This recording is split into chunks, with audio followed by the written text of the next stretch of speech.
Coming up on the FSR Sarc Fighter podcast, fellow Sarc fighter Royce Robertson. Sarc hit him early in life. 2-3 second flash of, I just called it white fuzz. And hard.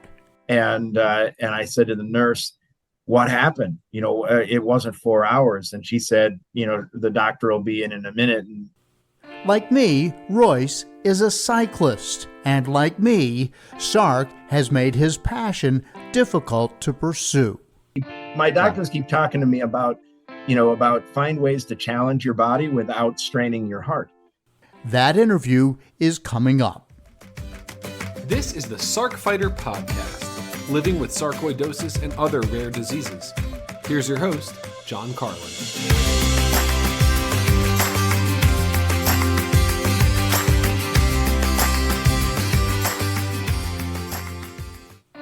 Hello and welcome. This is episode 79 of the FSR Sarc Fighter podcast. I'm your host, John Carlin.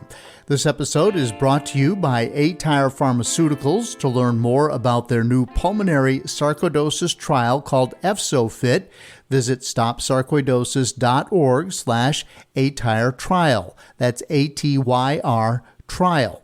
And the easiest thing to do is to just go to the link that I'll have for you in the show notes. And I can tell you that Atyre is a pharmaceutical company that has been in the sarcoidosis space for some time, and their latest drug is showing lots of promise. It's made it through all of the testing up to this point, and it's in its sort of, let's call it the final stage of the clinical trial process, and that will be somewhat lengthy, over a year, but they are still recruiting people to participate in this trial, and I would encourage you to do so. Their CEO, Sanjay Shukla, has been on the podcast a couple of times. So just letting you know what Atyre is all about. Also, from FSR, you are invited to join a community of sarcoidosis leaders by becoming an FSR Global Sarcoidosis Clinic Alliance volunteer. FSR is seeking people who've been impacted by sarcoidosis to work alongside these newly launched FSR Global Sarcoidosis Clinic Alliance members. What is that? So FSR has gone back and they've looked at all the different hospitals and clinics and caretakers that really do focus on sarcoidosis and have expertise in those areas. And they have named a certain number of them. It's growing all the time, so I don't want to put a number out there and have it be dated, but they've got a number of these clinics all around the country, and now they are looking for volunteers to sort of work out of those clinics to become either community outreach leaders who work together to share their sarcoidosis stories with the public, and that essentially empowers others and raises awareness, or you could apply to be a support group leader, and you would work in teams of 2 to facilitate in-person support group meetings at these Alliance member locations. And again, to learn more, you can go to the FSR website, stopsarcoidosis.org/GSCA leaders, or there will be a link in the show notes, which should be a whole lot easier. So if you've been looking for a way to participate in the Sarc community and you want to volunteer, this is the way to do it. Okay. Again, I do this podcast to offer fellow Sarc fighters hope and to help you connect with other Sarc patients, to hear their stories, understand how Sarc affects their lives, and then hopefully that gives you an understanding what you're up against. So what do I mean by that? Well, when I was first diagnosed, and even long after I was diagnosed, I'd go into some forums or some chat rooms, and there were a lot of people in there who didn't really know what they were up against, or they were feeling that frustration that comes through when you can't get diagnosed, or you've been sick for a long time and you're finally diagnosed and then you're on prednisone, or you're just learning that there really isn't a medication that's ever been designed specifically to fight sarcoidosis. And so there's a lot of misinformation being bantered about among patients primarily, or their caregivers. And it was scary stuff. And I thought, wow, my doctor told me they think they can control this and it wasn't cancer. And, the truth is somewhere in the middle, but it wasn't as bad as what I was seeing in some of these forums and chat rooms when I was just kind of Googling around and looking. So I think that one of the things we've learned through 79 episodes of talking to Sarc patients and talking to clinicians, talking to the leadership at FSR is exactly what's going on with sarcoidosis. I think that on balance, you will find that here in the podcast. Now, you may not find it just today when I talk to Royce, but I think it will add to that balance. And I think that we here on the podcast are learning what the truth is about sarcoidosis, even though that truth is somewhat of a moving target because medicine is advancing and people are figuring out stuff. And I think that people are learning that to see how other people have dealt with this, and they see that it can be done. It can be done. And then I've talked to folks who've lost loved ones to sarcoidosis, who've actually passed, and I've talked to people who can't move more than from their bed to their kitchen because of complications with sarcoidosis, and yet they're fundraising by doing that. So there's just a lot out there, and the goal of this podcast is to let you know, if you're in the sarcoidosis space, what's going on, where the progress is in terms of the clinical side, and how other people are dealing with it. And you can listen to them, and you can make your own judgment as to how they are dealing with this. And I would say everybody who's come on the podcast has been truthful. But one of the things that I know from teaching broadcast news and also being a television broadcaster is when we bring on an interviewee, when you watch a soundbite on television, that gives you a ton of intangibles that I could never describe to you if I was the world's best novelist, right? If you watch that person talk, it gives you some idea of what their socioeconomic background is, where they're coming from, who they are, and you gather all of that instinctively and immediately, just sometimes in watching a 20-second soundbite. And so these folks who come on the podcast and they are talking about what's going on in their life, and you get to really listen to them for usually 45 minutes to an hour, that person. And you know what you think of the truthfulness of that person's story. And I have yet to interview somebody that I didn't think was being 100% truthful, honestly. I don't hear hyperbole coming from these people. I don't hear folks saying it's either worse or better than it really is. So when you listen to enough of these folks, and when you listen to these clinicians that, recently we had Dr. John Belperio on here Belperio from UCLA, and we've had people on here from Harvard and Yale and all the top medical institutions in the United States.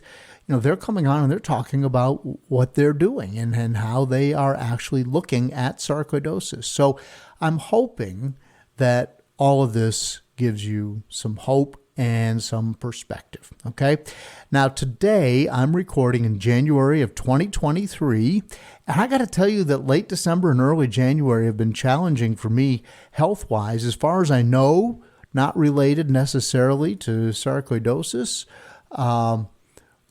But I had COVID before Christmas, got over that. Then all of my 7 grandkids who are 5 and under were at the house for Christmas morning, and many of them are in preschool. So I think I've pretty much been exposed to every germ, every bacteria and virus that is in the world right now. And so shortly after Christmas, I think the day after or the day after that, came down with a bad cold and cough. And I've been back at work, but I still feel weak compared to normal. It's just been crummy. I'm going to be honest with you. It's been crummy. And for me, everything is sarcoidosis until it's not. And you just don't know if you're taking an over-the-counter medication, but it's not working because you're taking immunosuppressant drugs to fight sarcoidosis. I don't know. Maybe I'm just having a good run of it or a bad run of it like everybody else has. I went back to work and everybody's looking at each other. Did you get sick over Christmas? Yes, I was sick over Christmas. Yes, I was sick. More people were sick over Christmas during their break than were not at work. So maybe that's just the way it is. And if you're listening to this, I hope that wasn't you, but I'm hearing that from a lot of people here where I live in the mountains in Western Virginia. Okay. So on the other hand, I can tell you I made it all the way through the pandemic, living basically a normal life, going to work, going to the grocery store, doing all the things, and I did not get COVID. I did not get COVID until December of 2022. So all the way through the pandemic, now we've got the masks off, I've had my vaccinations, and boom, I get COVID. And I can tell you today that for the first time, my wife has tested positive. So now the Carlin household has had and is having its bout with COVID. But today, let me fast forward here. Today, my interview is with Royce Robertson. Now, Royce, as near as I can remember, first reached out to me back in 2018, which was long before I started the FSR Sarc Fighter podcast. But I had my blog at that time. And you've heard me say that I have this cycling blog. It's called Carlin the Cyclist at carlinthecyclist.com. And I've written quite a lot about cycling with sarcoidosis, a whole series of blogs and posts that chronicles what life was like as I was trying to deal with sarcoidosis and prednisone and a drug called Cytoxan that I took for a good part of 2019. And man, life was really, really miserable. But so I continued to write about how I was trying to ride my bike and at times unable to do so because of sarcoidosis. And Royce reached out to me through the blog and said that I was one of the few, if not the only other cyclist who was talking about sarcoidosis that he had found. And now, to be fair, when I talk about cyclists, let me give you an idea before you think that I and or Royce think that we are these amazing people. We're people who like to ride bikes. Let's put it that way. More than the average person, but less than the really good people. Okay, so riding a bike for me or for Royce is like some people go to the gym several times a week. It's not like they're going to be entering the Olympics or winning the strongman contest or walking around with six-pack abs. You're just somebody who places a bit of a premium on fitness and at least trying to do the right thing. So you can go to lift some weights, you can do yoga class, you can take whatever class that they have at the Y or at your gym. And so Royce and I sort of in that group of people who, when healthy, maybe we can go out on the weekend for a 2 or 3 hour bike ride. And in my case, and in the case of most of the people I know who are cycling enthusiasts, you go out for a shorter ride several times during the week instead of going to the gym. So I might go out for an hour ride here and there. And that sort of builds up my endurance to where I can go out and do a nice ride on the weekend. So I would say that I'm a cycling enthusiast, and Royce, based upon what he's told me, is a cycling enthusiast. We've never met face to face, but we've exchanged many emails. And of course, I interviewed him for this podcast. And we're going to talk about the cycling a little bit, not all the time. We're going to talk about it because it may wind up being something in which you can participate in one way or another. So Royce has pinged me again. He's been listening to the podcast, and he offered to share his story. And he's got one of these kind of terrible sarcoidosis stories, but it also is tinged with hope because he's still out there getting it done. He's still working. So as his family, he's up and around. He's functioning, but sarcoidosis has really curtailed that. But he's cooking up an idea to do a bike ride and raise some money to fight sarcoidosis. And I suggested that he do it through FSR, and that's something that he's considering. And I have half a mind to join him. And I'm actually wondering, as I speak now, is there anybody else out there who might want to do the same thing? Now, it's very loose right now. I only have so much vacation time, and with my family obligations, it's not really completely up to me where that vacation time is spent. None of it will be bad, for sure. but I don't know if I'm going to have time left over to go off and join Royce, who's about 8 hours away from me, and then participate in a longish bike ride. But maybe it could happen. Maybe sometime in the summer of 2023. So coming up, Royce is going to share his story and reveal some of his plan to ride along the old Erie Canal in upstate New York. So think Buffalo, Western New York, and then riding a very flat ride back towards, say, Syracuse, Rochester, that area. And so while it's cold and miserable here in January, even in Virginia, not as bad as Buffalo, but it's been pretty cold here. For me, I'm just hoping that maybe this dream takes shape. My interview with Royce Robertson is coming up here on the FSR Sarc Fighter podcast. I feel like a zombie, just feeding and stumbling.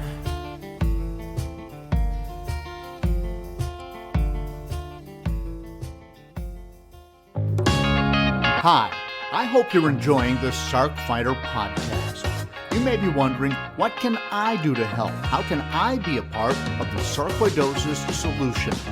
It's simple. Make a donation to KISS, Kick In to Stop Sarcoidosis. 100% of the money goes to the Foundation for Sarcoidosis Research. Look for a link in the show notes of the Sarc Fighter podcast.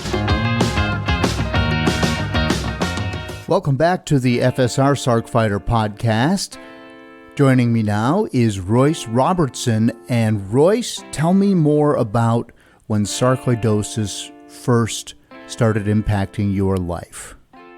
Summer of 2016, I started getting lightheaded, and it would be this, 2-3 second flash of, I just called it white fuzz.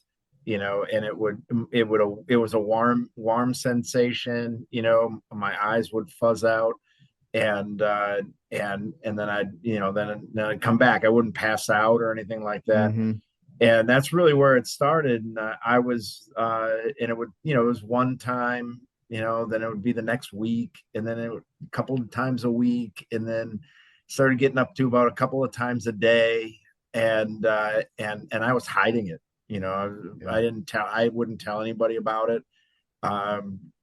Coworker of mine caught me when I was having an episode, and and she's super conscientious, and it was like, you need to get that checked out. And I was like, yep.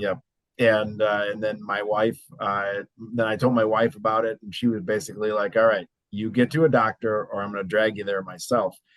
And I was originally diagnosed with arrhythmogenic right ventricular dysplasia, or cardiomyopathy, ARVC, ARVD, and through that I got a defibrillator, and I was I was put in touch with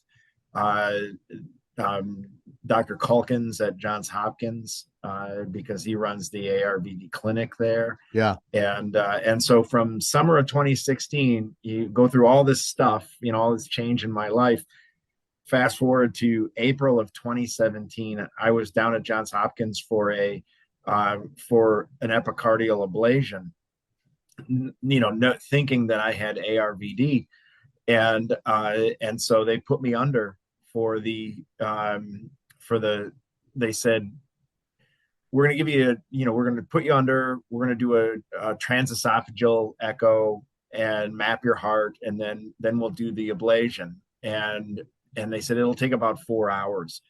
About 90 minutes later, I woke up in the post-op bay, and I was like, wait a minute, I don't have anything on my chest. I don't have anything, like nothing on my groin from the entry site for the ablation. And I said to the nurse, what happened? It wasn't 4 hours. And she said, the doctor will be in a minute. And the doctor down there, Dr. Tandri, he came in and he said, and he pulls out his iPhone and he swipes in and he says, you see that right there? He's like, that's not ARVD.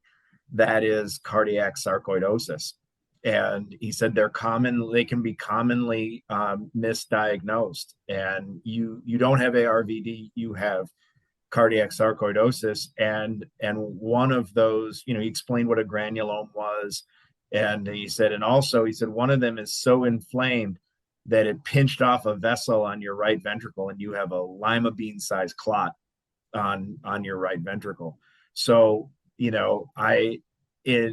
that time, like I was prepping myself for being like like this warrior for congenital and genetic heart defects. And within 90 minutes of me being under, I went from that to an autoimmune disease patient.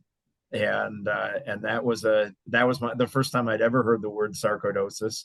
The first time that I had ever had to make such a pivot in terms of how I viewed myself.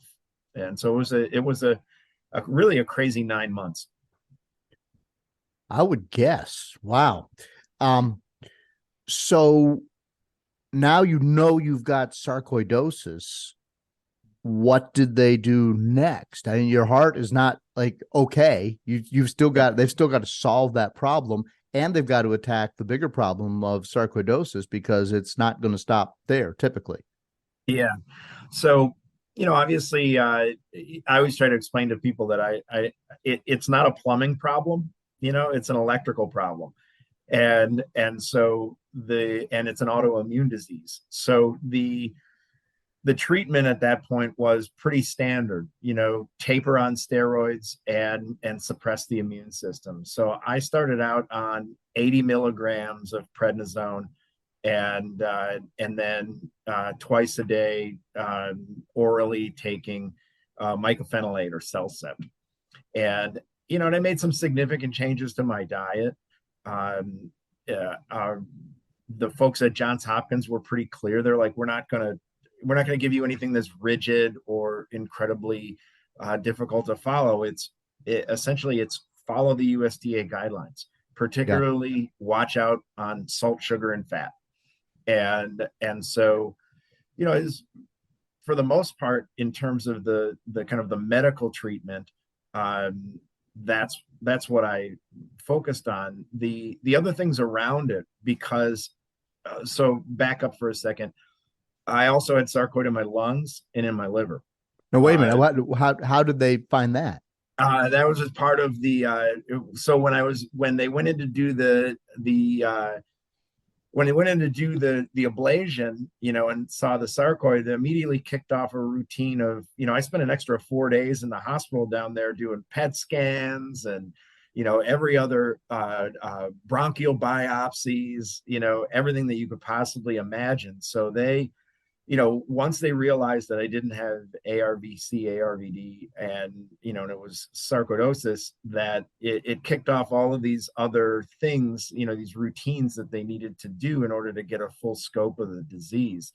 So I think after about 48 hours of being in the hospital and kind of adjusting to the fact that, I still had a heart problem, then they came back to me and said, okay, we also now know that you have a little bit in your lungs and a little bit in your liver. And so that's really, kind of,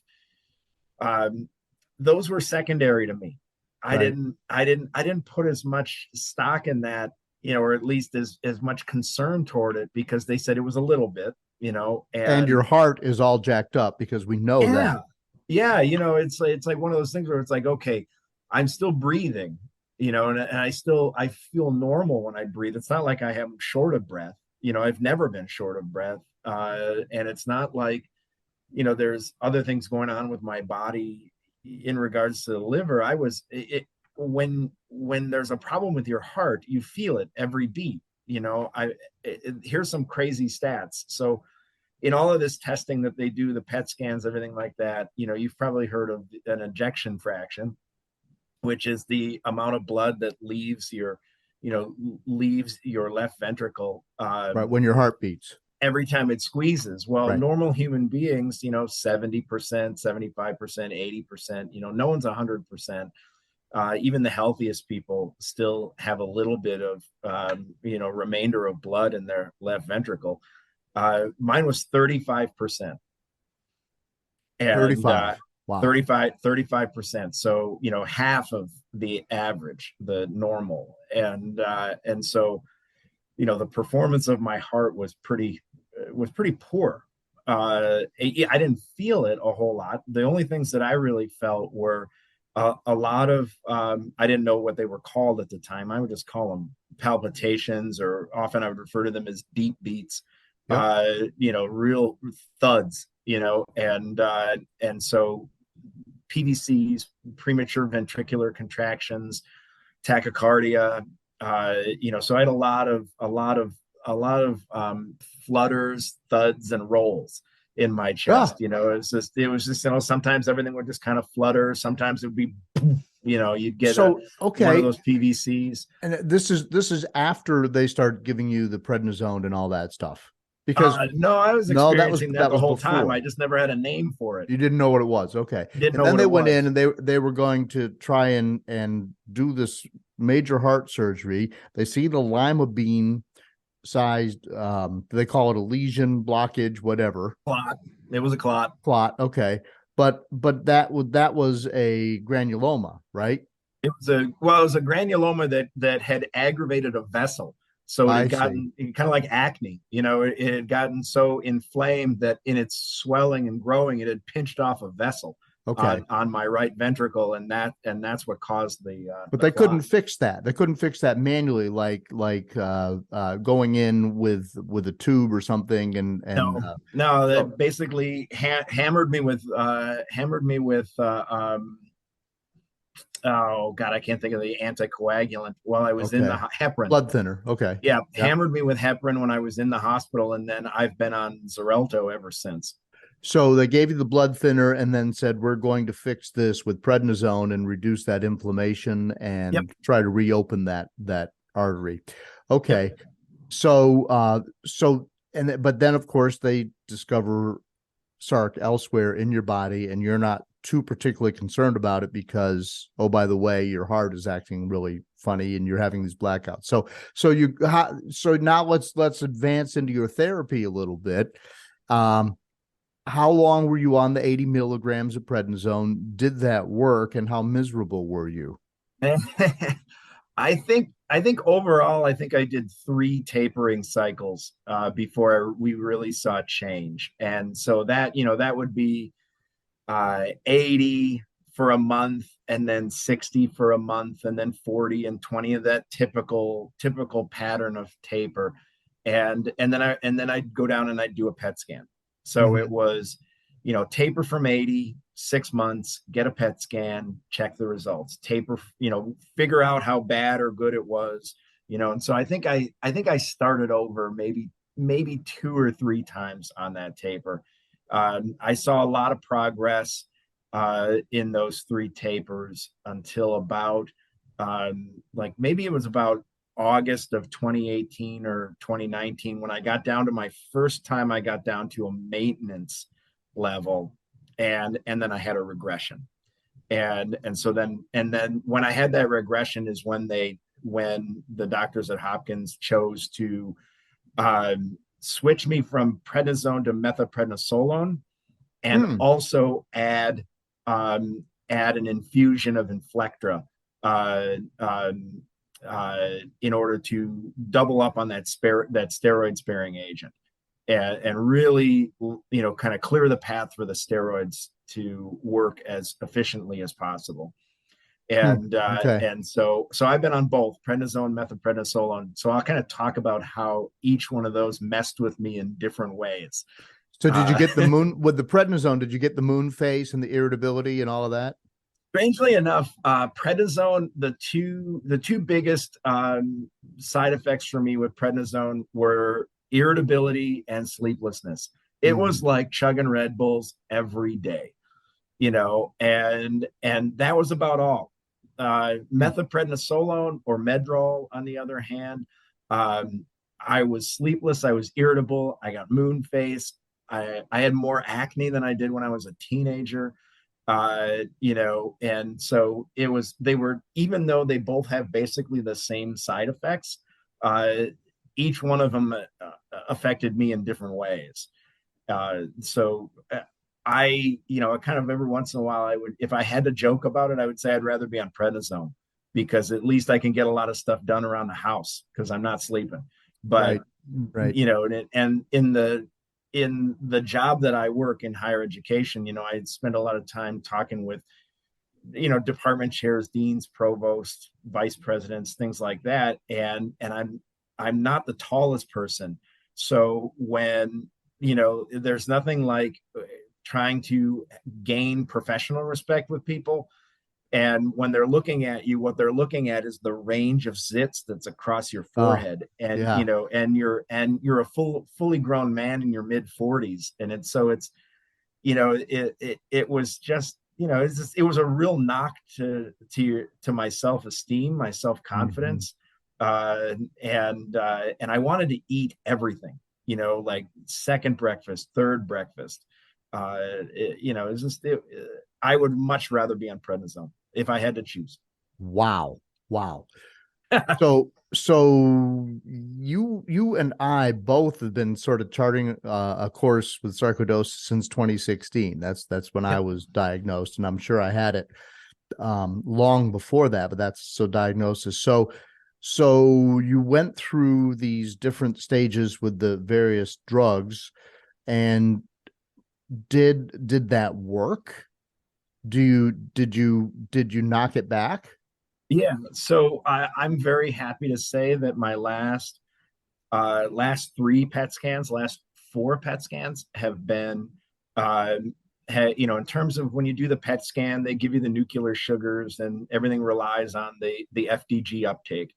I've been very happy lately with the last 3 or 4 that I've had no new inflammation, and no sustained inflammation. So for the most part, I'm very reluctant to say I'm sarcoid free.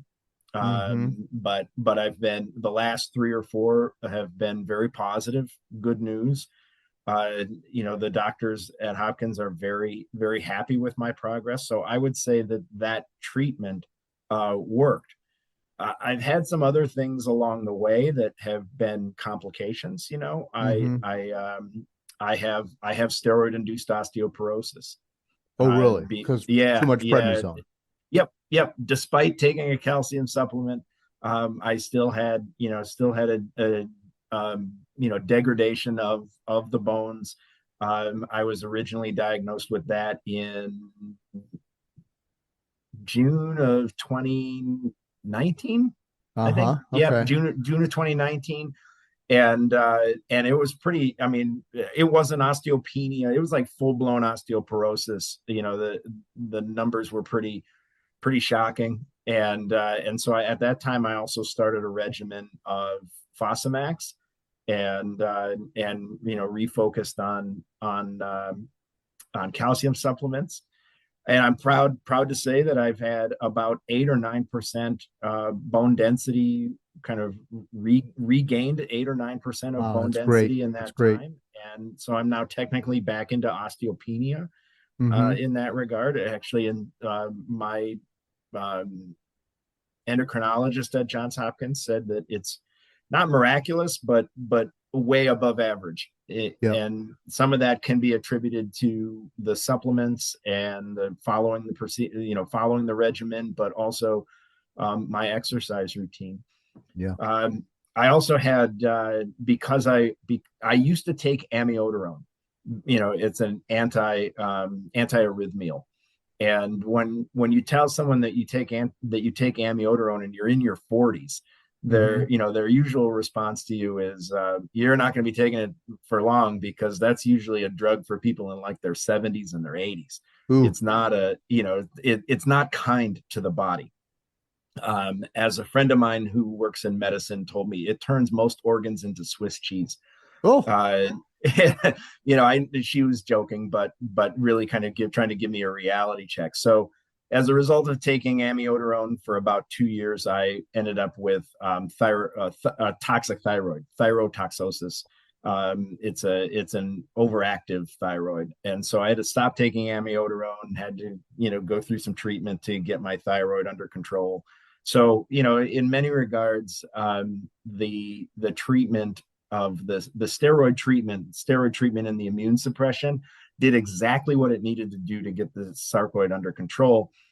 However, I ended up having, I developed other problems based on the medication I was taking, much like many sarcoid patients do. Right. And you just recently had something called a sympathectomy. Yeah. What is that? Well, back up a little bit. So when you have cardiac sarcoidosis, one of the big risks that you run is scar tissue. I always think of it like acne. Okay. Sarcoid is like acne. It irritates. It's an inflammation, and it gets irritated. If it gets irritated too much, it leaves behind scars. So I had a lot of irritation in my heart, and so I have scars on my heart, and I have a particularly pesky scar on my right ventricle that goes all the way from the outside in. So the scar is big enough that it can be seen from mapping the heart from the inside and the outside. And that particular scar has caused me to have 4 epicardial ablations because it's just so big and so pesky. Little bits of it come to the surface, and then I would have ventricular, an attack, a VT attack. And I would get shocked by my defibrillator, and that's no fun. It's actually really painful. And so after the 4th ablation, I started having another run of tachycardia, and my doctors at Johns Hopkins basically talked to me about how a ton of ablations are not sustainable. It's not a sustainable approach. It works for solving small problems. It's not. It's kind of like the equivalent of cutting your lawn with scissors. By the time you get a quarter of the way through it, the grass you just cut has grown back up again. There needs to be some other more sustainable ways to cut down on those runs of tachycardia. So okay, through an analysis, a great analogy, by the way. Thanks. I thought a lot about it. Yeah, I bet you have. Yeah. So what was happening was after taking all of my heart data and analyzing the nature of my tachycardia, my doctors at Johns Hopkins recommended getting what's called a bilateral sympathectomy. What they were finding was that a lot of my tachycardia was coming from runaway messages between my brain and my heart, the fight or flight response. And so I wasn't able to get my tachycardia under control on my own because, my heart would go, my brain would say, oh crap. And then my heart would respond, and then my heart would respond, and my brain would say, oh crap, and just boop, boop, boop, it's constant non-productive conversation between the brain and the heart. So one of the more sustainable approaches to resolving that problem is to have a sympathectomy. And it doesn't mean that I've had my sympathy removed. What it means is that they've gone in, doctors went in and snipped the ganglia between my 2nd and 3rd vertebra, which mutes, blunts, stops, whatever you want to say, the fight or flight response between my brain and my heart. So they're cutting nerves. Yeah. They can say, you're better off without this nerve. Let's cut it. Let's it's like snipping a wire and stopping the signal. Exactly. That's scary. It is scary, but it was one of those things where it was like, again, it's one of these kind of lesser of two evils decisions. I can't tell you how much it hurts to be shocked by an ICD, and how painful it is, and how scary it is, and I was getting to the point where I was afraid to stand up at times. I mean, I'm kind of speaking in the most vulnerable, open way that I can, is that every time I stood up, if I would start to get a little bit lightheaded, there was fear that I have tachycardia, and then I would get shocked. And so when we're afraid of something, we do everything we can to avoid it. It's just part of the human brain. And I don't like being shocked. I realize that my defibrillator is, it is a very expensive insurance policy, and but it's also a scary one. And so the idea that snipping a couple of nerves in my, up around my spinal cord in order to prevent from getting shocked so much, is, I looked at it as like a reasonable trade. I'd rather experiment with that than spend my life getting shocked. And so I was willing to do it. It's had some odd side effects. Mm-hmm. Yeah. Some of my students tell me that I'm a lot more chill than I used to be. Okay. A little, but I think that's probably, it's more anecdotal. But but the biggest thing is I don't sweat from the chest up anymore. Like Sweat. literally nipples up, bone dry. Yeah, like you can't sweat no matter how hard you work out. No, I get a little bit moist or a little bit tingly if I eat spicy food, but that's it. That I don't sweat from the chest up. And so a little bit of background: sympathectomies, is happy accidents. The sympathectomy was a procedure that was performed for people who had hyperhidrosis, excessive sweating from their face or from their hands or from their armpits, whatever the case may be. But what they also found out was that it prevented a fight or flight response between the brain and the heart. So unintended positive consequence. Unintended positive consequence. But the side effect of it, for me, of the not sweating anymore from the chest up, has been a weird adjustment. I have to say there's something that I really enjoy about a good sweat. You get done riding, you're in the middle of a bike ride, and there's just something satisfying about having tons of sweat pouring from your brow, or doing yard work. But I don't get that sensation anymore. I can tell you I don't ruin as many hats as I used to from sweat, from the sweat ring. But I wouldn't mind every once in a while having a good sweat. Well, that's amazing. So let's pivot a little bit, and I want to begin to talk to you about how you and I first met virtually online. You reached out to me because I have this cycling blog because I like to ride my bike, and I published an article about cycling with sarcoidosis. It was shortly after 2016, thereabouts, and you and I were in the same boat. And so you found me online and just said, "Hey, John, I'm also a cyclist with sarcoidosis. Let's chat, maybe go for a bike ride sometime." So you're in New York State, right? Where are you in New York? You're in Western New York? No, just south of Syracuse. South of Syracuse. Got it. Okay. I would consider that Western New York because I grew up, just on the other side of Utica. So you were west of me. So, but anyway, I'm in Virginia now. But you are, you're an active guy. I mean, you were living your best outdoor life before sarcoidosis showed up. Tell people like what you were into before sarcoidosis came along and said, "Whoa."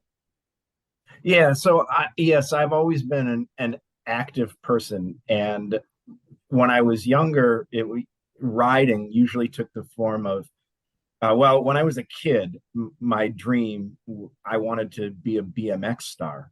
Okay. I wanted to ride the BMX track and do that kind of thing. And I've spent my life on my bike. I love it. And then when I was in my 20s, moved to New England, I discovered mountain biking, and a friend of mine and I would get our bikes, the gondola would carry the bikes up to the top of the hill, and we'd go bombing down the mountain, Which down mountain? Killington. Yeah. Killington. Yeah. I love Killington. And we'd go, bombing down Killington with, with some Gary Fisher mountain bike that I was barely keeping together. And, and then as I got older, I thought I can't do that anymore, but I love being on a bike. And And so a friend of mine got me into road biking, and I thought to myself, this is it. This is the kind of the groove I want to be in every summer. I want to ride. I want to, the breeze in my face, and, see the sights and find different rides. And that's, and that's what it was for me. And I got to a point with sarcoidosis where it was getting, I started to question whether or not I'd be able to do that anymore, because if I had sarcoidosis in any other organ, I would probably be like, yep, throw caution to the wind, let's go for it. Let's just go for a ride. But with it being cardiac, there's just so much about pedaling up hills that is good for your heart, but not good for your heart. And so you're stressing it for sure. You're stressing your heart. Yeah. Which, my doctors keep talking to me about find ways to challenge your body without straining your heart. And so it's hard to do when you're in central New York, because it's not flat. So kind of back up for a second here. The summer that I started getting having lightheadedness, feeling the symptoms, a buddy of mine and I, we did a 55-mile ride from Yorktown Heights, New York, down into Manhattan, and then took the train back out. I mean, that was a great ride. Yep. That was a lot of fun along the Westchester County trails. Mm-hmm. And then a couple summers later, while I was deep into my steroid doses and the moon face was just puffing out everywhere, while I was still on amiodarone, we did an 80-mile ride from the Hamptons out to Montauk and back. Stopped Long Island. At Long Island. Yep. And then in the summer, after I was off, amiodarone was always like a safety blanket to me, because it provided enough security in my heartbeat that I wouldn't have arrhythmia, tachycardia, anything like that. But when I had to go off of it, I had a renewed sense of insecurity around it. But in the summer of 2020, a coworker, Christine, and I, we rode our bikes around all 11 of the New York Finger Lakes. Not at once, it was 7 different rides. And it's about somewhere in the 325 neighborhood in terms of mileage. Yeah. It was, wow. It was, I've got the stats somewhere, but it was the most fun that I'd ever had on a bike. And because the scenery was great, the conversations were excellent, the food was, always stop for great food. And but from a real altruistic standpoint, it was when I started getting the ideas of riding for other people, riding for something greater than the sweat. And I started dedicating different lakes to different people. As we would get done with a lake, I would dedicate that ride to someone else who I knew was fighting heart disease. I've met some really courageous kids here in Central New York through the American Heart Association, and I would dedicate a ride to them. They're fighting way more difficult battles than I could ever imagine at a younger age. And so as I would ride around these lakes, I thought to myself, there's got to be a bigger cause here, a greater mission. And that's where I started to think about really, taking that love of riding and pushing pedals to what can I do to help other people. And that's really where it's the yet to be named foundation. I don't have a name for it yet. I know that it's pedaling is the passion, but people is the platform, and that's all I know right now. And I know that it's going to involve some rides that are not so hilly, that maybe the Cumberland Gap Trail, maybe the Empire Trail in New York. The mother of them all is the East Coast Greenway, Calais, Maine to Key West. Is that really even done yet? It's not, is it? It's not done, but it's doable. Okay. Okay. You know, there's some folks that have wrote it already in, you know, many times over. It's about 3,000 miles. I can't remember the stats on how much of it is actually bike trails and how much of it is public roads, but it's definitely doable. And I'd like to be able to start a foundation that raises money for sarcoidosis patients, particularly in helping them to navigate the costs. You know, I'm fortunate. I have a, you know, I I've earned a few degrees in my life, and I'm making, you know, I'm making do of it financially. And I've worked in higher ed for about 25 years now, and that longevity has paid off. Yeah. My wife, you know, my wife is a public school employee, and she has excellent health insurance. And but I also know that there are people that are not that fortunate, and I'd like to be able to do something to help them. You know, I travel down to Baltimore to Johns Hopkins sometimes 4 times a year. How far is And that in car? uh 311 miles door to door. Okay. Gotcha. And so the idea of being able to do that, you know, hospital or hotel bills, gas, meals, you know, all of that A stuff, lot, entertaining your right? kids because A you got to lot. bring them too, you know, those kind of things that I want to be able to raise money for, not only for the patients, but for the caregivers, to be able to say, hey, let's find a way to help cover the unintended expenses, Yep. the expenses that you did not foresee and that insurance will not cover.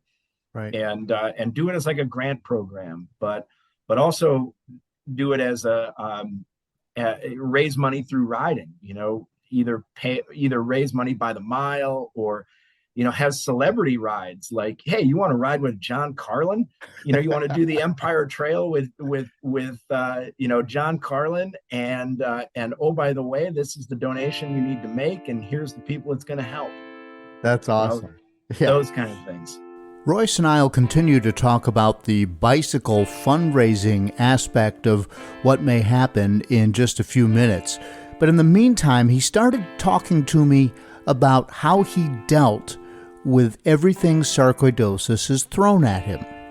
Actually, I speak to nursing students, PA students, occupational therapists all the time about my journey, and it's not just from a medical sense. It's a very human experience. And you know, I hinted to a couple of things before about some anxiety related to Yeah. the defibrillator, and I've spent a decent amount of time trying to find ways to cope and manage with that. I see a therapist on a regular basis. Um, I have I've really come to enjoy yoga, and I'm trying to, however this is possible, I'm trying to get better at meditation. You know, it's one of those things that is really difficult for me to do because I'm my mind is always active. I'm a fidgety person. Yeah. Yeah. Okay. And Let me ask you. Okay. So you go to therapy because you're always worried about that next shock, right? Yep. And you've got to deal with that because you're walking around. It's like you don't know when somebody's going to jump out of a dark alley and pop you over the head, kind of Yep. thing. Yep. Okay. So now you're trying to do yoga and meditation. And I was listening to a guy yesterday talk about he couldn't close his eyes and concentrate for more than 10 seconds before his mind started going to these thought loops again.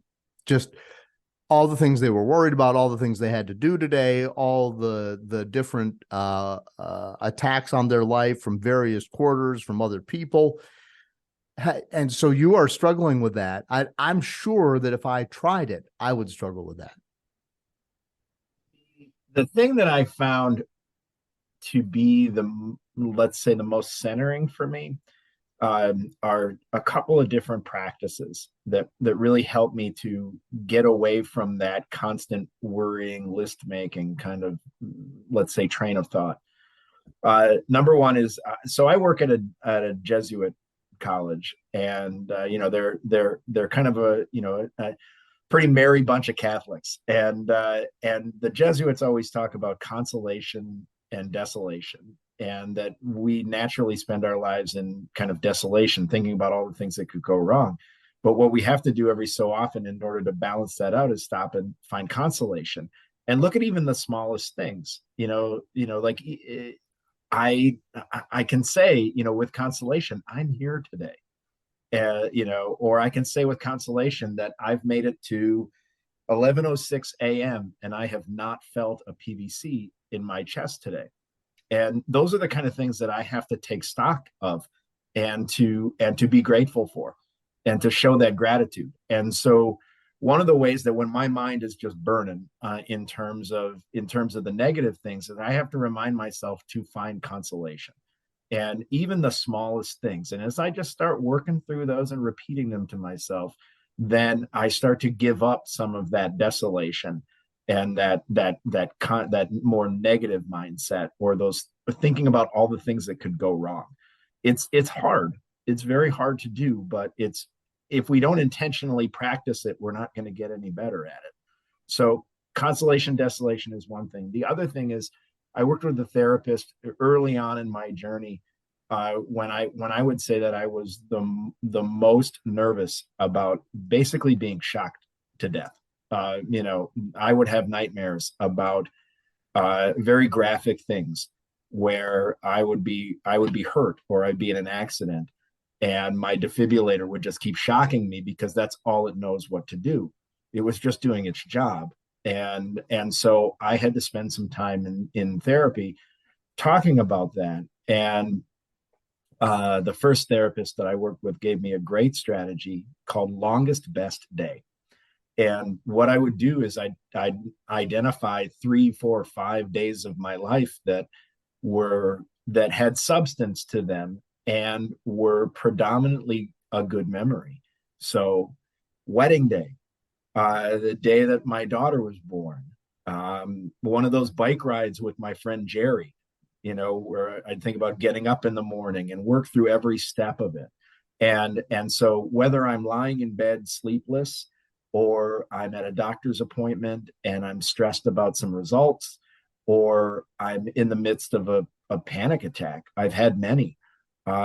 Longest best day has been a real has been a good tool in my toolbox for helping to keep it, not to always think about, I don't want to be Pollyannish and say we've always got to think about good things, but part of it is to stop yourself, from thinking about all the bad things.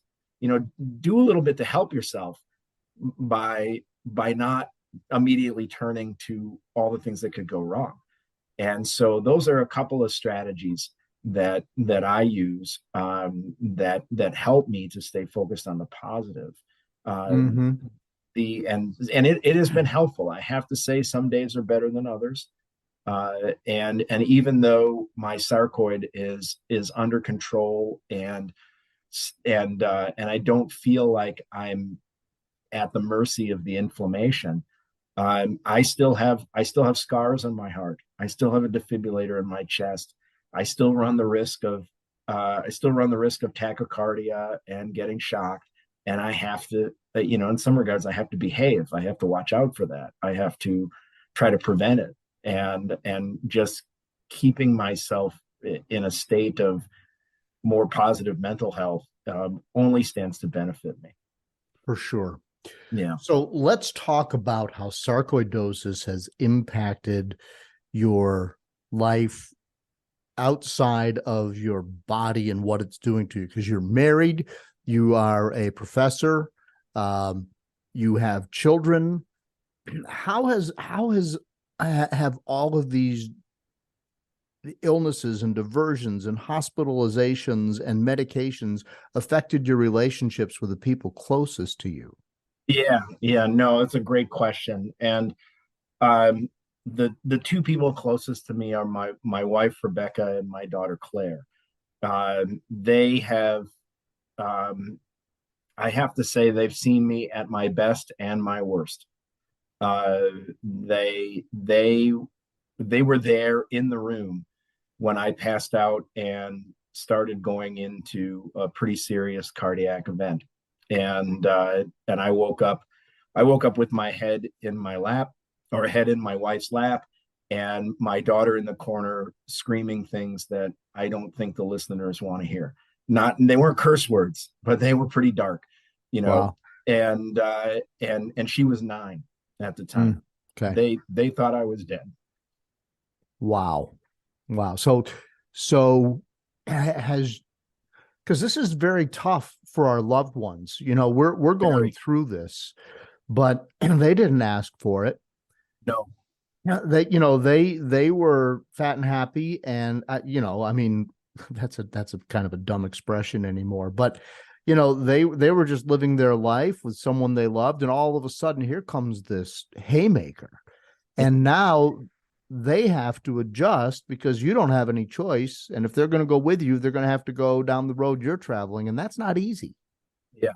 No, it's I'm I I'm amazed daily at their strength. I've seen them at their weakest moments as well. Times when my daughter is just too afraid to come visit me in the hospital, or times when when my wife just feels like she can't take one more piece of bad news. But I've also seen them at their best, uh, when my daughter will draw up a little card for me when I have to go in for a procedure, and my wife is the minute that they allow guests in the hospital, she's there, and that she has that she has um teacher contracts can be a weird thing. There's certain days you can take off and certain days you can't take off, and she's taken unpaid days to be with me when I'm in a hospital. And so they've made all kinds of sacrifices just to let me know that I'm loved and that they want me to come home safe. Mm-hmm. So the you know and I see it in their eyes. I can hear it in their voice when they're worried about me. They get worried when I do crazy things, like ride my bike around the Finger Lakes and things like that. But they're right there. They want to be there to celebrate when it's done. It has caused some strain, obviously, short-term financial stuff. It's like, okay, we've got to come up. My wife will spend 6 nights. My longest hospital stay was 12 days, and I've had 16 separate hospital stays in the last 6 years. That doesn't count traveling to Baltimore for testing and things like that. That's just the number of times that I've been admitted, and so all of that stuff costs money. And so we've had short-term financial strain, and we have to have some serious conversations about where do we make up for this. It might be eating out less. It might be, not going on a vacation, those kind of things. But those, in the grand scheme of it, those are smaller decisions. There's other bigger things that we have to worry about at times. What I take an immune suppressive drug, both orally and through an infusion. And if prior to COVID, during COVID, after COVID, whatever, pick a time, doesn't matter. There's times where if she has a sniffle, or if she has, my wife has a cold, or she's starting to come down with something, you can forget kissing her on the lips. And that has an impact on our intimacy as a couple. And so, she's worried about not getting me sick. And so there's a lot of, it doesn't cause arguments per se, but it causes some, time for us to sit and reflect and say, all right, what's important? How are we going to deal with this? And can, what do we need to do in order to make sure that we're both feeling like we're both part of a couple, a team, but also ourselves as well. So there's a lot of juggling that goes on there in terms of at least my emotions. Sure. I don't want to get sick, and I don't want to get them sick. And they're the same way. So sometimes we walk on eggshells around each other when we're not feeling so good. Yeah. Have you had COVID, by the way? I have, and I have to say again, this is a case where I am incredibly fortunate for the things that I have. I happened to be at Johns Hopkins when I got it. I was getting, Wow. or when I presented symptoms and tested positive, and they immediately got me in for an antibody infusion. And it's the craziest story about how I got it, but if we don't have time, that's okay. But I got an antibody infusion, and I felt almost immediately better. I mean, literally, like the next morning, I wanted to go for a walk. And Wow. 12 hours prior to it, I couldn't do much more than stare at a wall. It was horrible. And but I've had the antibody infusion. I've had the shot of Evusheld. It's I don't know if it's FDA approved or not, but it's the preventative medication for those that are immune compromised. And I've had, I think, 5, the 2 original COVID shots, and then 3 boosters. 3 boosters. Okay. Yeah. So, I mean, like the people say vax to the max, I'm like vax to the max plus, and so I feel like I'm doing I'm using science to the best of my abilities in this regard, and I hope that it pays off if and when I get it again. Well, I'm glad everything worked out for you. I'm just about 3 weeks clear. I made it all the way through the pandemic and all the way to December of 2022, and all of a sudden, pow, I got it. But I had a couple of days of fever, fairly mild case, and I didn't even call my doctor, which in hindsight I guess was stupid. But and I've had the 2 original shots and 1 booster, and was queuing up for the second booster. Didn't want to miss a day of work. And a lot of people get sick when they get the booster. So I was kind of like trying to slot it into a time where it wasn't going to matter a whole lot. And then boom, it got me out of left field. But that's neither here nor there. So look, Royce, I appreciate you being willing to kind of come on here and bare your soul. This has been amazing. And I feel so badly for all that you've been through with all your hospitalizations and the different medications that you're taking.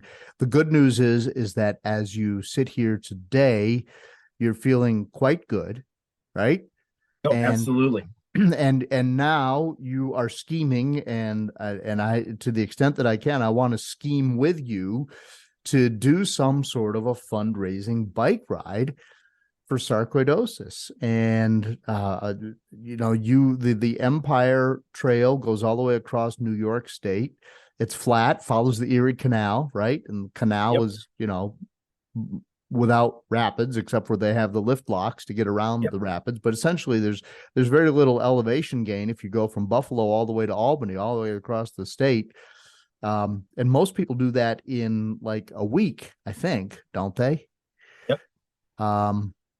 Boy, wouldn't that be great if we could get a bunch of people together? Or if it's just you and me, that would be great. Or if it was just you, it would be great. And I can give you publicity through the podcast and through FSR. But it seems like there's the seed for something there to raise some money to help fight sarcoidosis. I agree. No doubt about it. I'm doing at least Buffalo to Syracuse in probably June, maybe, of 2023. Okay. And that's kind of my maiden voyage of overnight trips. I've never done an overnight ride. Not to mean I ride all night, but to say, all right, we're going to put in 70 miles today, and then we're going to get a hotel, and then we're going to get up tomorrow and start it over. I've never done anything like that, and I'm so excited to. And I'm the type of person that loves planning out the trips. Clark Griswold and I would probably get along really well, like world's largest ball of wax kind of thing. And so I'm looking forward to plotting out every step. Definitely doing Buffalo to Syracuse in 23. If you wanted to ride, if there's others that want to, I think contact me, and let's try to work out a best case scenario and give this thing a kind of a maiden voyage and say, what does it take to do this? And what impact can we have as a result of it? But I'm in. It's just a matter of kind of who and when and how long. Okay. Well, son of a gun. My mind is clicking.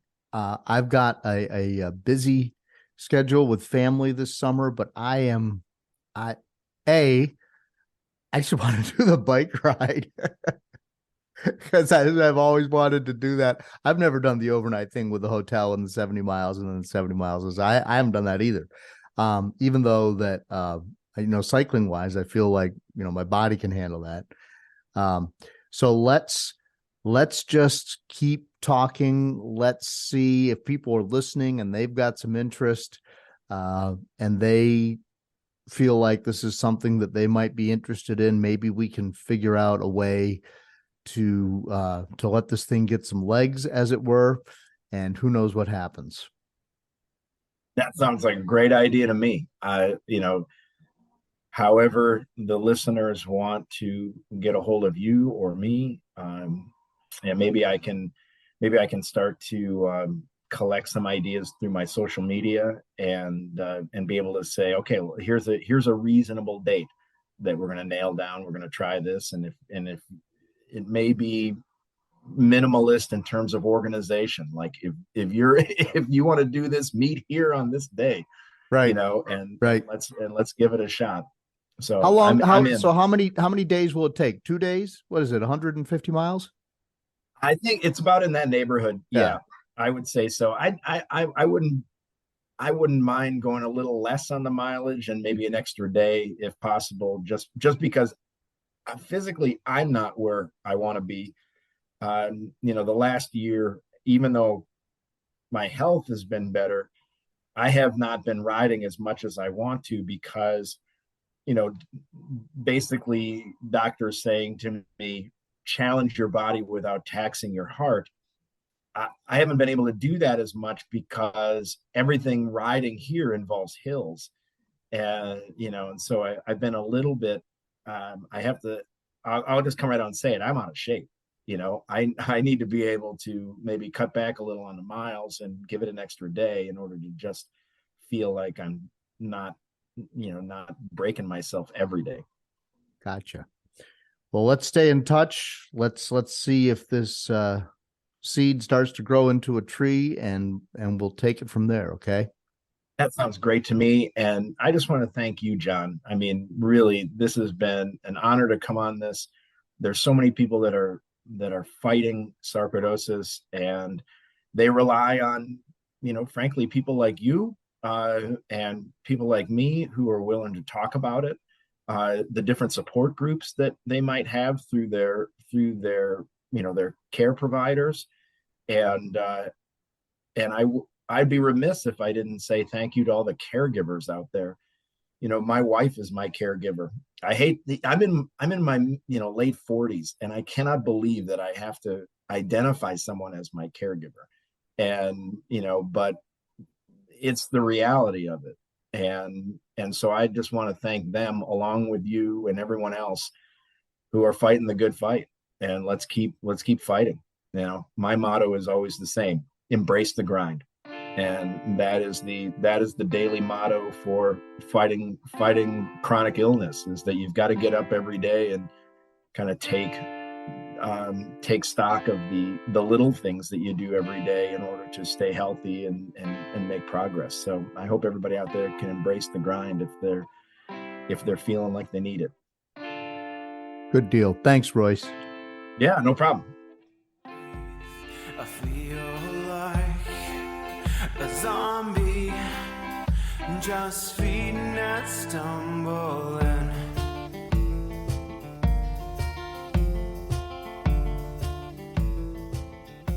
Thanks so much to Royce for being willing to come on the podcast and to share his story. And as you can tell, he has been through a lot with sarcoidosis. And then again, there's this whole thing about this bike ride. And I want to support him in one way or another, whether I just send him a check or whether I help him reach out to you and you all send him checks, or whether I put my bike on the back of the car and I drive up to Buffalo and I get on my bike and I do that ride with Royce, and maybe some of you come along. I mean, I don't know. I don't want this thing to become unruly, but man, I just feel like there's some synergy there that it could be a rock that could start to snowball, if you will. So it may be maybe a small snowball that could start rolling down the hill and become a big snowball. How's that? I just have to say there are just a lot of moving parts, but I want to help Royce out with this, and I'm so glad that he is willing to do it. Wouldn't it be cool? Wouldn't it be cool to see a whole group of us in the Sarc community somehow come together, do a fundraiser for FSR, raise awareness, and have a great time riding bikes? So the seed is planted. Let's see if it sprouts and grows. Man, I've got analogies all over the place. Rocks tumbling, snowballs growing, seeds planted. Thanks again to Royce for reaching out. And Royce, I wish you the best as you deal with sarcoidosis. All right, a reminder, the official Sarc Fighter song is called Zombie by Mark Steyer, who plays in a band called the White Hot Lizards in Alberta, Canada.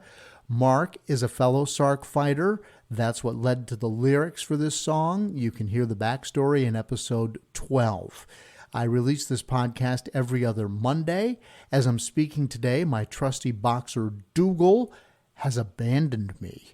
He's normally curled up on the chair in my office, but my wife is home today, and he is spending time with her. I think he's my dog, but if we're both home, she's working on a computer over in her office, he's always with her. What's up with that, Dougal? All right, don't forget to follow me on social media. I'm on Facebook, Instagram. I actually have an account on Peloton as Sarc Fighter. There is my cycling blog, Carl and the Cyclist, and that section called Cycling with Sarcoidosis. And I've just started a YouTube channel for bicycling. It's called Biking for Boomers. That's biking with the number 4 and then boomers. And I'd love it if you would check it out and subscribe and watch some of my videos. That would really make me happy. If you're new here and you're trying to figure out what sarcoidosis is, and you want to go right back to the basics, go to episode 2 with Dr. Simon Hart. And it is one of the most listened to episodes. My story is episode 1. The backstory to the founding of the Foundation for Sarcoidosis Research is episode 11 with Andrea and Redding Wilson. Andrea is a fellow Sarc Fighter, and they started the foundation at their kitchen table. Send me an email. It's in the show notes, carlinagency@gmail.com. I appreciate your interest in the Sarc Fighter podcast. It helps me reach more people and grow the show. If you share it on your social media, and if you like it, please just tell one person. And it wouldn't hurt if you gave it a nice review on Apple Podcasts or wherever you get your podcasts. Until next time, keep fighting. Learn to suffer, you feel pain someday. Learn endurance, your strength will fade away. Dead man walking, trying to keep up the pace. Dead man walking,